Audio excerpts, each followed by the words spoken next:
Hello everyone, my name is David Greer and I'm the project director of the enormous Sakhalin Phase 2 project here on Sakhalin Island in the far east of Russia.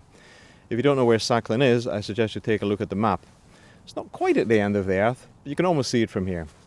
Seriously, I wouldn't be anywhere else, but this is exactly why I joined Shell back in 1979, almost 25 years ago, when we had great engineering strengths in the company. I wanted to get actively involved in great oil and gas engineering undertakings, such as these, the landmark Sakhalin Phase 2 development, arguably the largest integrated oil and gas project currently underway in the world today. I've been asked today to describe to you what I consider to be the current opportunities and threats faced in executing our exploration and production projects today, to assess the strengths that we must continue to foster and develop, to assess our weaknesses and corresponding opportunities for improvement, and lastly, to give you some personal suggestions as to how we might enhance integrated project delivery to meet business requirements today and in the future.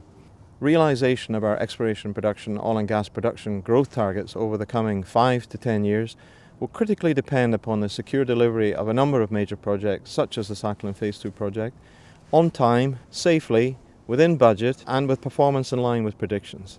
However, sadly, professional project engineering standards, practices and competences have, in my opinion, significantly diminished over the last 10 years. I think this is evidenced by the growing failure that we've seen to deliver on major projects in terms of cost, schedule and production targets.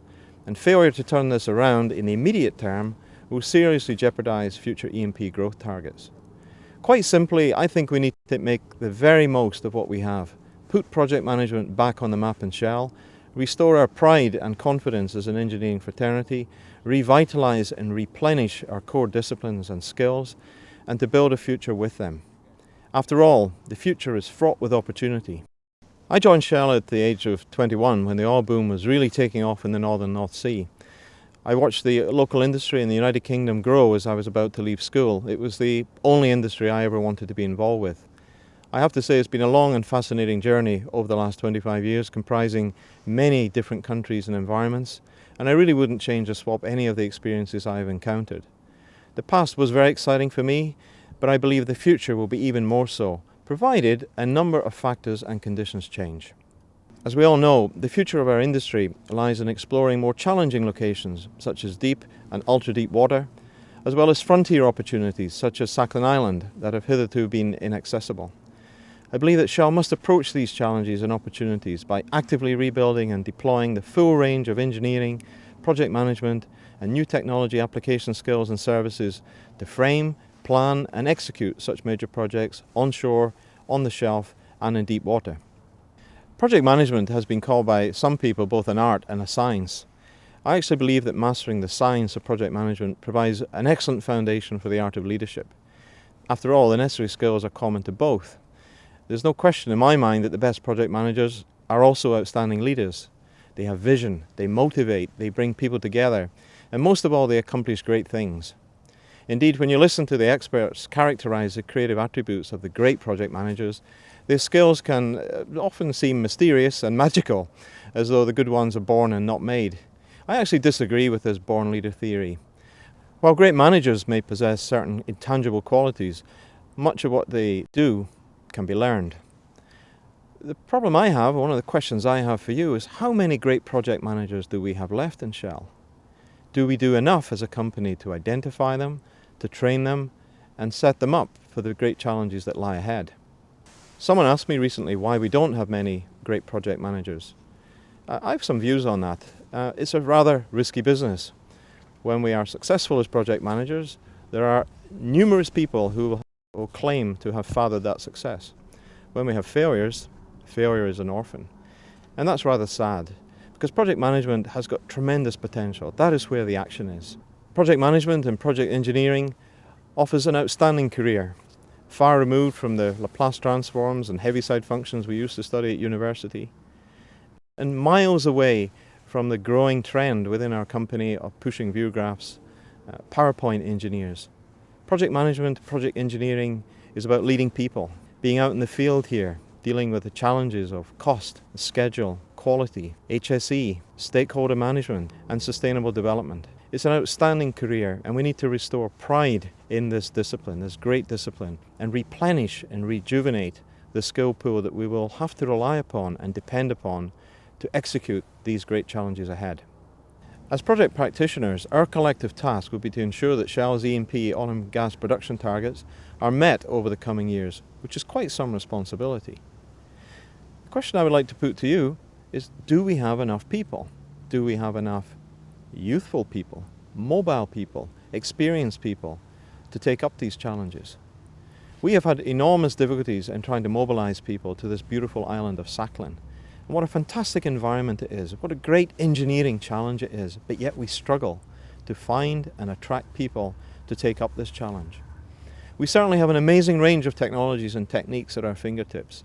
And when we look at the amount of major projects currently on our lists, we can say with confidence that there is certainly no shortage of work.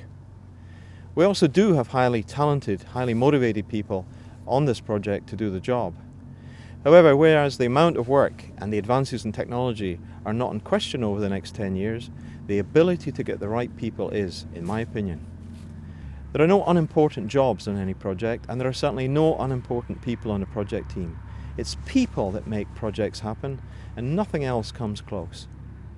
It's not just great project managers that we have to develop. We need to develop young staff of diverse nationalities, and we must recruit them into the world of E&P projects quickly, to coach and mentor them, and to set up and replenish the core discipline skills, guide and advise them on personal development opportunities and career issues. We must do much more to rebuild the resource base and competency levels that we once had in the company across all disciplines. We must also ensure appropriate focus on competence and availability, development, the mobility of our people. So one of the biggest challenges we have is in finding quality, experienced and mobile staff to do the work. And this, as we know, is one of the greatest challenges we face as an industry in the future. Far greater perhaps than any technological challenge. It's rather sad that many of the people we have working on this project will have retired at the end of their project. And I worry, in the interest of the industry, where the next wave of talent is going to come through to replenish those who choose to retire. My feeling that only as a united fraternity, with all players on board, do we have any hope of resolving this particular challenge.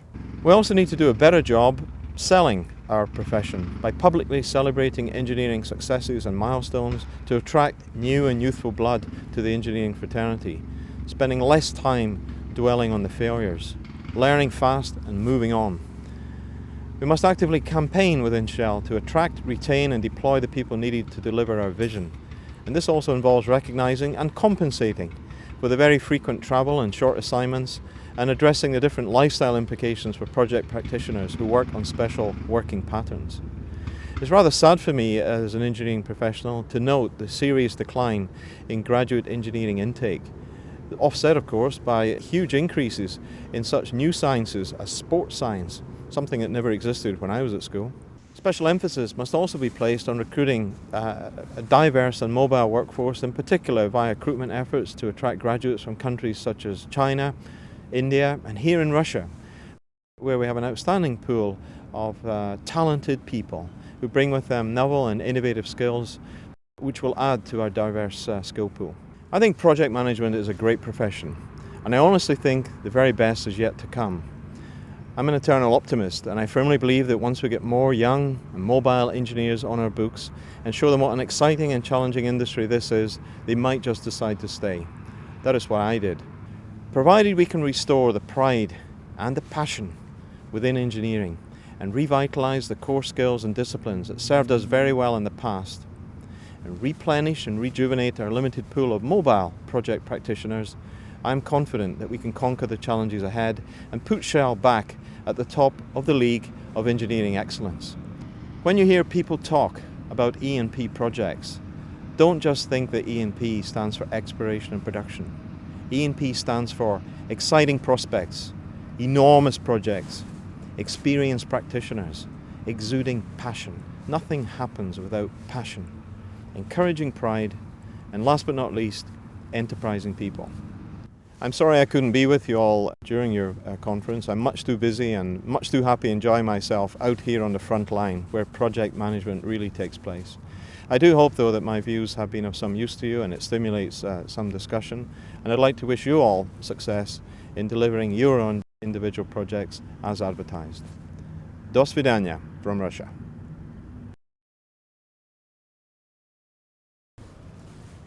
Why wouldn't any Shell project engineer worth the salt not want to be here? Of course, we have the usual project challenges of cost and schedule, quality and HSE. But look around, blue skies, wonderful forest and not a flake of snow. If you want to get in on the action, you need to be on Sakhalin.